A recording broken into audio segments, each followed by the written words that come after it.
तो देखा जे दृष्टि दे, अरे अपने शिष्यों से कहा दौड़ो, ब्रह्मबोध संपन्न महापुरुष पधार रहे हैं। दृष्टि में पता चल, बोले दास बना पहुंचे मुकाम जे, तो आंखें कहत हवाला। आंखें परिचय बता देती है कि ये किस कोटि का महात्मा है, जीवन मुक्त है या प्रपंची है या विषयी है या साधक है या साधना की किस स्थिति में है। पहुंचा हुआ महापुरुष के नेत्र बताते हैं। दास बना पहुंचे मुकाम जे, आंखें कहत हवाला। यही दृष्टि में दृष्टि ऐसे मिली तो पता चल जाता है कि किस कोटि की स्थिति है। अब बता रहे हैं कि दो प्रकार की आंखें होती सिद्धों की। एक होती जो ज्ञान सिद्ध होता है, करुणा और मैत्री, ये दो आंखों में नहीं होंगी। करुणा और मैत्री ये नहीं हो, क्योंकि वो निर्मम निरहंकार अद्वितीय स्थिति को प्राप्त महापुरुष बिल्कुल शुष्क शुष्क काष्ठवत हृदय, ना दया ना करुणा ना मैत्री न द्वैत। जब अपने सिवा है नहीं कोई, तो आप उनकी दृष्टि में देखोगे तो ना हिलन ना डुलन, और नेत्र के आसपास की सारी पुतली साफ एकदम श्वेत, वो ब्रह्माकार वृत्ति के नेत्र होते हैं।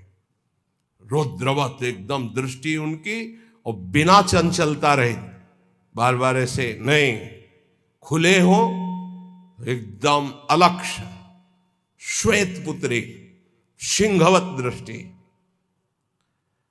और दूसरे होते प्रेमियों के, नशा ललाई, जैसे भांग छाने हो या कोई नशा करे हो तो लाल आंख नहीं हो जाते, ऐसे लाल आंख होती है प्रेमियों की, क्योंकि प्रायः वो रुदन करते हैं तो आंखें सूजी हुई या आंखों के नीचे लालिमा, थकित पूतरी, वो एक विचित्र दशा होती, बड़े ही सरस, बड़े ही व्याकुल, बड़े ही थकित नेत्र, पलक न लागत हाला, अपलक दृष्टि उनकी भी रहती है। ज्ञानी की दृष्टि भी ऐसी होती है, प्रेमी की दृष्टि होती है, पर दोनों में अंतर होता है। एक एकदम काष्ठवत शुष्क, मतलब वो शब्द अशुद्ध होगा, उदाहरण नहीं दिया जा सकता, जैसे खुली हुई मुर्दे की आंख, कोई हलन डुलन चलन कुछ नहीं। कई बार उड़िया बाबा को बाहरी लोगों ने समझा कि पधार गए हैं, ऐसी दृष्टि बस कुछ नहीं। और प्रेमी जनों की दृष्टि नशा ललाई, थकित पूतरी, पलक न लागत हाला, मतलब नेत्र ऐसे कि देखो तो आसक्त हो जाओ, बड़े सरस, बड़े प्रेमी, बड़े थकित, और हल्की सी लालिमा नेत्रों में छाई हुई है, सुरंग नेत्र है और घूर्णित नेत्र है। प्रेमी जनों के घूर्णित नेत्र, जैसे नशा ललाई का तात्पर्य यही है। थोड़ी थोड़ी देर में ऐसे आपको लगेगा कोई नशा खाए है क्या ये, उनके नेत्र, क्योंकि प्रिया प्रीतम के उस प्रेम रसासों में उनके नेत्र झूमते हैं। अलसाने से रहित हमेशा, हरिजस सुनि दृग नीरा। थोड़ी सी प्रभु की बात सुने के आंखों से आंसू की धारा बहने लगी, और अलसाने से रहते हैं, न सोना न जागना, अखियां रूप के रंग रंगी, निरखी स्वरूप कुंवरी राधे को, याही माही पगी। ये अखियां रूप के रंग रंगी, न सोई न जगी। प्रियाजू के रूप रस में हर समय अलसाई हुई, एक जैसे कोई नशा किए हो, ऐसे उस नशे में। ढरक चलत कबही भरियावत पुलकावली शरीरा, गदगद गर चित शांति थका मन, तनहु थका दर्शाई। ज्ञान विराग भक्ति से पूरे, जगत न सकत समाई। ऐसे प्रेमी जनों के नेत्र जहां जगत का प्रवेश ही नहीं है, हृदय कंठ गदगद हो जाता है, चित्त शांत है, मन अचंचल है, तन एकदम थकित शिथिल भाव में डूबे हुए, बोले ऐसे जो महापुरुष होते हैं तो दास बना पहुंचे मुकाम जे आंखें करत हवाला। ऐसों के नेत्र बताते हैं कि मुकाम में पहुंचे हुए ये जन है।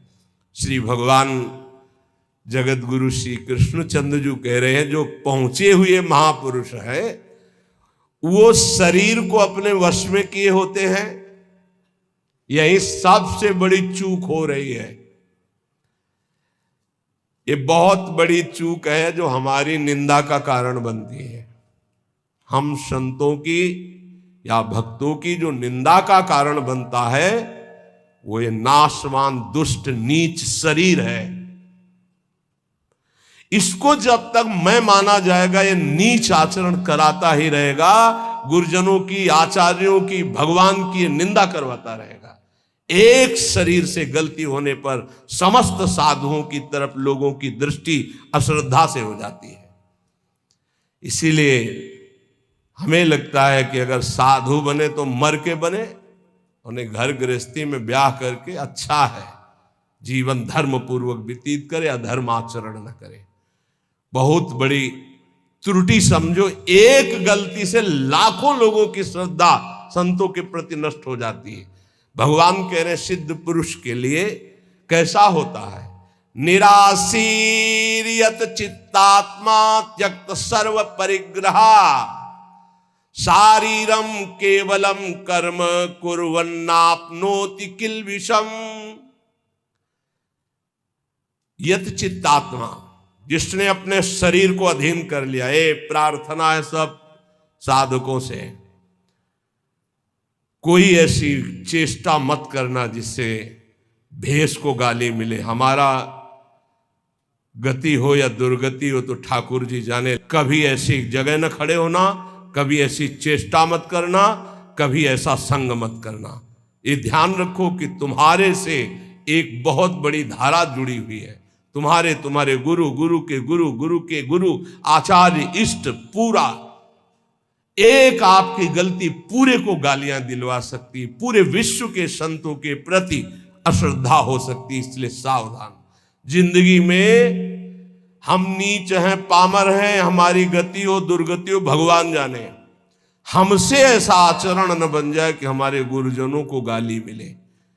उन्होंने कोई हमारे साथ धोखा दगा नहीं किया, मंत्र दिया, उपासना दिया, वेश दिया, तो आचार्य और गुरु और इष्ट इनको गाली ना पड़े, हर समय सोचना चाहिए। ये शरीर को जब तक जीतोगे नहीं तब तक गलती हो ही जाएगी, चाहे कसम खा लो, चाहे जो कुछ कर लो। इस दुष्ट शरीर को जीतना चाहिए। बात ध्यान से समझना, ये बहुत दुष्ट है। जीवन हो जा रहा खवाए खवाए खवाए खवाए, अब खाया नहीं आज तक।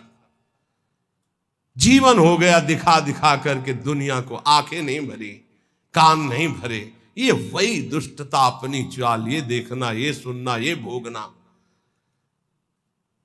यह चित्तात्मा सांसारिक आशाएं और इच्छाएं जब तक हैं शरीर को वश में नहीं कर सकते।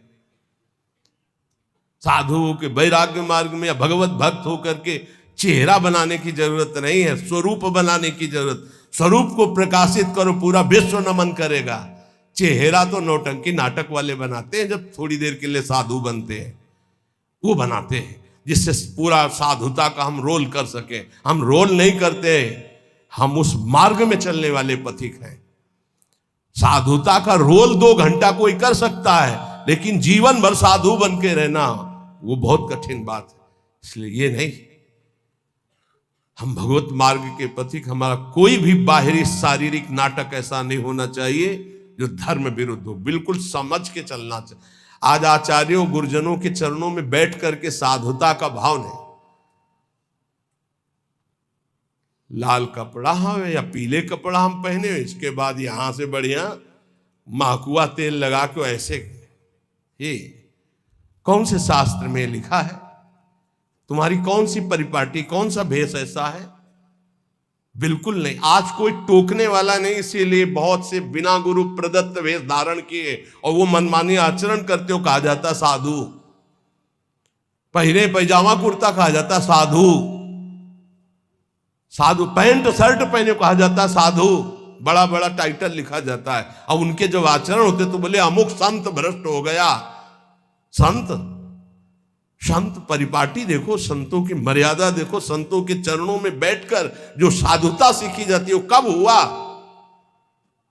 इसलिए यत चित्तात्मा भगवान कह रहे हैं, यत चित्तात्मा। बहुत अच्छे से समझ लो, संसार में जब तक शरीर के भोगने की कोई भी आशा रहेगी तो साधुता नहीं टिक पाएगी। बहुत इसे धैर्यपूर्वक, सांसारिक इच्छा, सांसारिक भोगों की चाह, इससे तुम्हारा शरीर अपवित्र हो जाएगा। तुम्हारे द्वारा ऐसे आचरण होंगे जिससे तुम्हारी साधुता नष्ट हो जाएगी।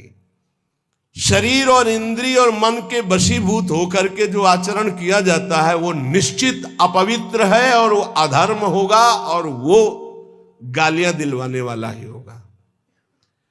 श्रद्धा उपजाना बहुत कठिन होता है भाई, बहुत कठिन होता है। नास्तिक के हृदय में श्रद्धा प्रकट करना, विषयी पुरुष के हृदय में श्रद्धा प्रकट करना और नष्ट करना एक क्षण की बात होती है। जन्म जन्मांतरों की स्वीकृत एकत्रित होने पर श्रद्धा होती है और एक चेष्टा पूरी लाखों की श्रद्धा नष्ट कर देगी। लाखों का मंगल करने का पाप लगेगा उसको और वो दुर्गति को प्राप्त होगा। इसलिए साधु वेश में बहुत होश में, ये कोई खिलवाड़ नहीं है। ऐसे लोग करते तो खिलवाड़ नहीं, सारी जिम्मेवारी है आपकी। ऐसे कर दिया तो जिम्मेवारी उनकी श्रद्धा की रक्षा करना तुम्हारा कर्तव्य बन गया। उनके कल्याण की तरफ तुम्हारी दृष्टि जानी चाहिए। ऐसा कोई ये नहीं कि तुम स्वामी बन गए तो जो मनावे सो आचरण करो, ऐसा नहीं है। शरीर इंद्रियां अंतःकरण सिद्ध पुरुष के वश में होता है। साधक को चाहिए कि इनके वश में होकर कोई कार्य ना करे। तुम अकेले नहीं हो, तुम्हारे साथ बहुतों की निंदा होगी या बहुतों की प्रशंसा होगी। ये बात ध्यान रखना है। केवल अपना जीवन होता तो कोई बात नहीं है, गलती हो गई, त्रुटि हो गई या पिट गए या जो भी हो गया सब हो गया। आज तुम नहीं हो, तुम्हारे साथ बहुत जुड़े हुए हैं, तुम्हारे गुरु, तुम्हारे आचार्य, तुम्हारे इष्ट और लाखों श्रद्धा। अगर एक भी त्रुटि तो लाखों की श्रद्धा और पूज्य जनों का अपमान घोर नरक पहुंचा देगा, दुर्गति करवा देगा। त्यक्त सर्व परिग्रहा, जो सिद्ध पुरुष होता है उस शरीर को ही अपना नहीं मानता तो और परिग्रह की बात क्या है। साफ सन्यासी हो, जो भगवत मार्ग के पथिक हैं, ये तो सर्वाणि कर्माणि मयि सन्न्यस्य मत्पराहा, सारे कर्म भगवान को अर्पित करके जो भगवान के परायण है, चाहे गृहस्थ हो चाहे विरक्त हो, वो सन्यासी है। जो मन का निसंकल्प और वाणी का मौन दंड और शरीर का निष्कर्म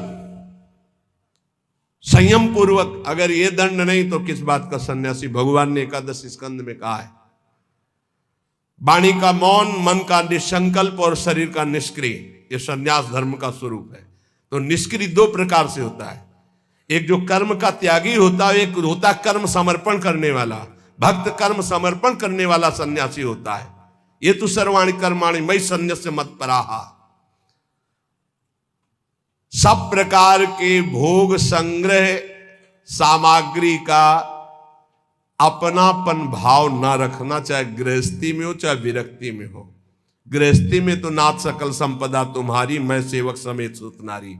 विरक्ति में तो जो हमारे पास मिला है वो साधु सेवा, भगवत सेवा के लिए मिला हुआ भगवत प्रदत्त वस्तु है। अपना अधिकार नहीं, अपने नौकर हैं, सेवक हैं, सिर्फ सेवा। अगर अपने सुख के लिए किसी सामग्री का संग्रह कर लिया जाए, अपने भोग की बात वस्तु मान ली जाए, तो वो उसी की दुर्गति कर देगी, ध्यान रखना। और प्रायः गलती हो जाती है, ऐसे नहीं कोई नजर आएगा, जब कष्ट सह रहा होगा साधक तब कोई नजर नहीं आएगा, और जब उसके पास वो वैभव एकत्रित हो जाएगा तो आ जाएंगे। कौन हो आप?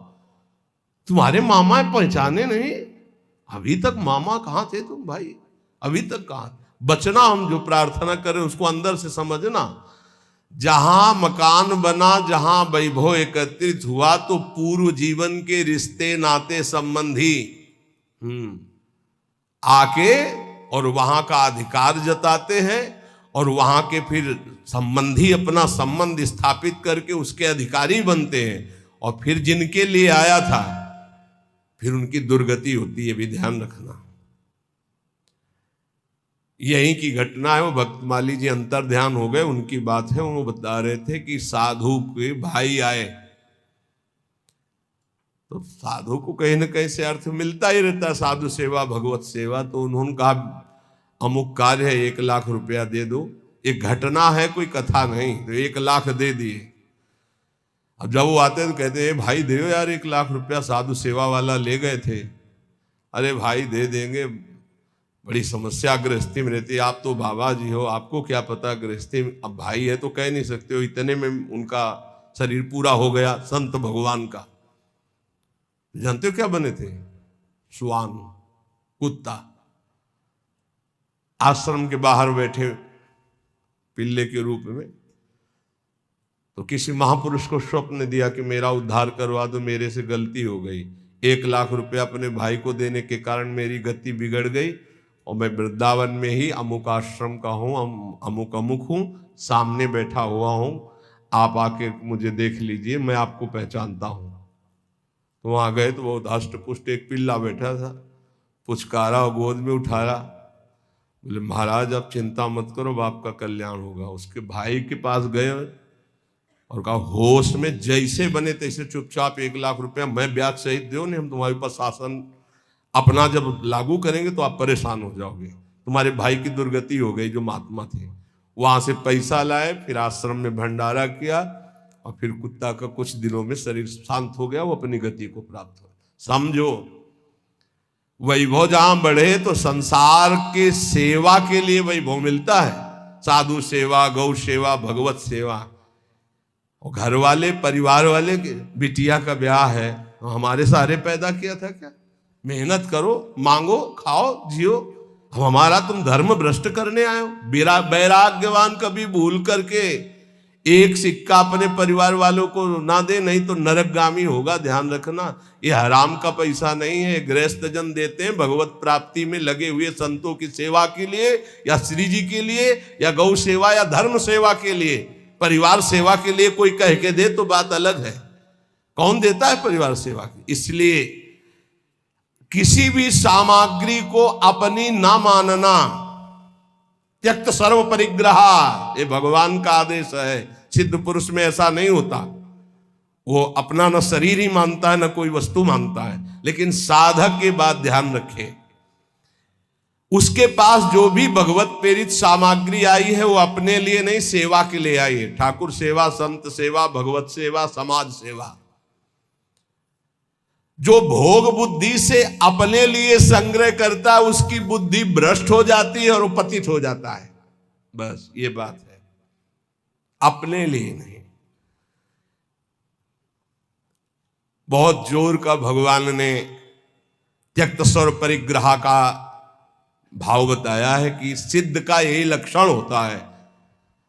और ऐसे महापुरुषों के दर्शन किए प्रयागराज में, टाट की लंगोटी और एक बोरे का टाट ऐसे उड़े हुए, और ट्रक का ट्रक घी और चीनी और मैदा उतरता, ऐसे भंडारे चलते, पूछो मत। जो उनके भगत थे सबके चरण धोना, सबको नम्रता पूर्वक भगवान की तरह बैठाना और खूब प्यार से पवाना।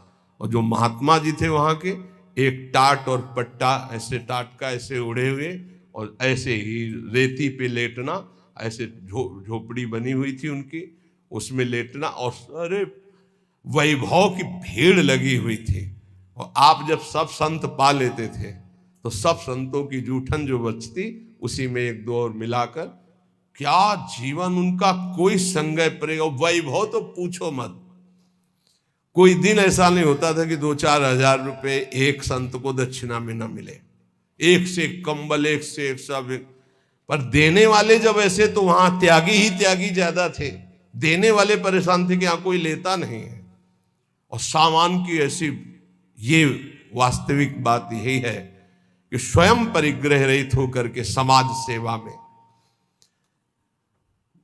एक विरक्तानंद नाम के महापुरुष थे, उन्होंने कहा स्वामी जी बहुत हो गया, बुढ़ापा है, आप इतना कष्ट सह रहे हो, क्यों सह रहे हो, अब तो आप वस्त्र धारण कर लो।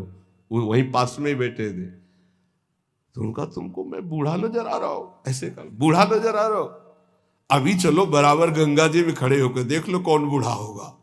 तितिक्षा की मूर्ति और मुस्कुराहट ऐसी, और त्वचा एकदम सांवली हो गई थी, प्रकृति का वार सहते हैं। और जब दृष्टि उठाए तो अमृत की वर्षा हो। ये संतों में एक अद्भुत हो, ऐसे दृष्टि से देखे तो अमृत की वर्षा होती, क्योंकि भगवदानंद में डूबे। अनिकेत, अनिकेत भगवान को बहुत प्रिय है। अनिकेत जिसके रहने के वास में ममता नहीं है। अनिकेत का मतलब जिसके घर नहीं, ऐसा नहीं। ये भी रहने का वास है और ये भी रहने का वास है, अपना नहीं है। बिल्कुल ऐसे समझो जैसे स्टेशन में रह रहे, गाड़ी आई चल दिए, स्टेशन में नहीं बैठे, खा रहे हैं, पी रहे हैं, बात कर रहे हैं, पढ़ रहे हैं, पर अंदर से क्या चल रहा है। हमारी गाड़ी आने वाली है, अमुक प्लेटफार्म में आएगी, वही इंतजार कर रहे हैं। बस हम मानो वृंदावन राधा के निकुंज प्लेटफार्म में बैठे हुए हैं, हमारी गाड़ी निकुंज वाली आने वाली है, बिल्कुल तैयारी में बैठे हैं। अपनी अटैची फिट है राधा नाम की, वो पास बना हुआ है निज मंत्र निकुंज का, बस आवे गाड़ी और चल दिए। राधे श्याम भी कहने की फुर्सत नहीं इस गाड़ी में, इतनी रफ्तार की गाड़ी है कि अच्छा भैया ऐसे नहीं है, बस चल दिए। बस ऐसी तैयारी में रहो। यहां राधा के कुंज में कैसे रहना है, स्टेशन में जैसे रहना है। ये ना किसी का था, ना है, न रहेगा। बस समय गुजारो और श्री जी के पास चलना। अनिकेता, रहने के स्थान में ममता रहित होना। निराशी, सिद्ध पुरुष में कोई आशा नहीं होती, और साधक को आशा, कामना, स्पृहा और वासना, इसका त्याग करना पड़ता है। आशा किसी से नहीं, कामना कोई नहीं, स्पृहा कहते कि कम से कम इतना तो चाहिए ही, ये भी नहीं, और वासना जो अंदर अंतःकरण में दबी होती है, इन सबको सहना है, सहने से ही मिटता है। बोले इतनी व्यवस्था तो होनी चाहिए। क्यों होनी चाहिए, हरि की इच्छा है कि इतनी भी ना हो तो हम उसमें राजी हैं। जोई जोई प्यारो करे सोई मोई भावे। हमें लगता है 25 वर्ष तो कुल्ला नहीं किया होगा, 25 वर्ष वो जो होता है ना पेस्टो या मंजन या कुछ नहीं। जीवन को भगवदानंद में डुबोने के लिए पेस्ट लेके थोड़ी घुमा जाता है, कोलगेट इसके लिए से कहां रखा है। अरे इतना गुड़ मिल जाए और एक कमंडल गंगा जल चला जाए, बड़े भाग्य की बात। निराशी, इतना चाहिए ये भी नहीं होना चाहिए, इतनी तो आवश्यकता है ही हमारे जीवन के लिए नहीं। यही वृंदावन की कह रहे, पीछे से सब अचला फटा था, राधा वल्लभ जी के दर्शन कर ले गए। एक ओमवती मैया नाम की विरक्त संत थी, राधा वल्लभी, पता नहीं भगवान अब विराजमान है या श्री जी की सेवा में गई, और दष्ट पुष्ट ऐसे बैठती थी। आए बाबा तो ये समझ में ना आवे, तेरो अचला फटा है, तुमका समझ में तो आवे, लेकिन समझ तब हो ना जब रुपया हो हमारे पास, तो कुछ है नहीं, जैसा श्री जी दिए वैसा है। सच्ची बाबा, हाँ भैया, तत्काल गई मार्किन लाई, तो वो देर लगती वहीं बदल के बाद कि जिसको फिकर है वो करो, हमारे पास जो है जैसे है। निराशी, आशा भी नहीं कि इतना तो चाहिए, अगर वो भी फटके गिर जाए तो बाबा जी तो बाबा जी, भगवद आश्रित है। दिगंबर, दिग माने दिशाएं ही, अंबर माने वस्त्र, जिसका वस्त्र दिशाएं हैं। चलो व्यवस्था है तो पहले, नहीं है तो हमारी दिशाएं ही वस्त्र है, दिगंबर। और इसकी भी ट्रेनिंग हुई है काफी, कई महीने इसकी भी हुई। सन्यास में इसका भी सन्यास दिया ही जाता है दिगंबर करके। निराशी, ये सच्ची मानो, कोई आशा मत रखो, जिस समय जैसी व्यवस्था हरि करे उसी में राजी रहो। बाहर से भोग सामग्री में अपनापन नहीं हो, अंदर से किसी भोग सामग्री की इच्छा भी न उत्पन्न होने पावे, उसे निराशी कहते हैं। ऐसा महापुरुष शारीरम केवलम कर्म कुर्वन् नाप्नोति किल विषम, वो केवल शरीर संबंधी कार्य करता हुआ भी पाप को प्राप्त नहीं होता, क्योंकि आशा, कामना, स्पृहा, वासना, ममता रहित जो महापुरुष है, इसीलिए कहा गया महापुरुषों की केवल बात के अनुसार उनके जो आचरण हो वो मानो। सब आचरण उनके अनुकरणीय नहीं होते, क्योंकि भगवान यह कह रहे शारीरम केवलम कर्म कुर्वन् नाप्नोति किल विषम, वो शरीर संबंधी ही केवल कर्म करता हुआ पाप को भी नहीं प्राप्त होता है। जैसे श्रीमद् राधा सुधानिधि, कर्माणि श्रुति बोधितानि नितराम कुर्वन्तु कुर्वन्तु मा गूढ़ाश्चर्य रसास्त्रगादि विषयान गृह्णन्तु मुञ्चन्तु वा। हमें महापुरुषों का अनुकरण नहीं करना, उनकी उपदेश से जो उनके आचरण मिले वो बात हमें माननी है। नाप्नोति किल विषम, उनको कभी कोई पाप स्पर्श नहीं कर सकता, वो जन्म मरण रूपी बंधन से मुक्त हो चुके हैं, वो आशा रहित है, उनका किसी से संबंध नहीं है, इसलिए शरीर से जितने कर्म होते हैं वो सब अकर्म बन जाते हैं और उनको फल नहीं देते हैं। जो सिद्ध महापुरुष है उसके द्वारा जो भी होता है वो अकर्म हो जाता है। जैसे श्री भगवान सब कुछ करते हुए भी कभी बंधन को प्राप्त नहीं होते। भारी से भारी युद्ध कर रहे हैं, भारी से भारी व्यवहार में देखे गए, भारी से भारी प्रियता में देखे, कभी कुछ। जो निवृत्ति परायण सिद्ध महापुरुष है उसमें कभी कोई भोग लालसा नहीं होती। भोग लालसा रहित होकर जो भोग भोग रहे हैं दिखाई दे रहा है। जैसे दुर्वासा जी की कोई आशा नहीं, गोपियों ने सब उनको पकौड़ा खीर दुनिया की चीजें पवा दी। बोले अब वापस कैसे जाएंगे? बोले आए कैसे यमुना जी? बोले भगवान ने कहा था मैं अखंड बाल ब्रह्मचारी हूं, अगर तो यमुना जी मार्ग दे दे, ऐसा कहना, तो मार्ग दे दिया। तो बोले कह देना दुर्वासा ने दूब रस के सिवा जबान में कुछ न रखा हो तो यमुना जी मार्ग दे दे। गोपियों ने कहा मनो खीर पुआ तो हम सबका पा गए, कह रहे हैं कि दूब के सिवा न रखा हो। इसका मतलब समझते हो? इच्छा रहित महापुरुष, अनिच्छित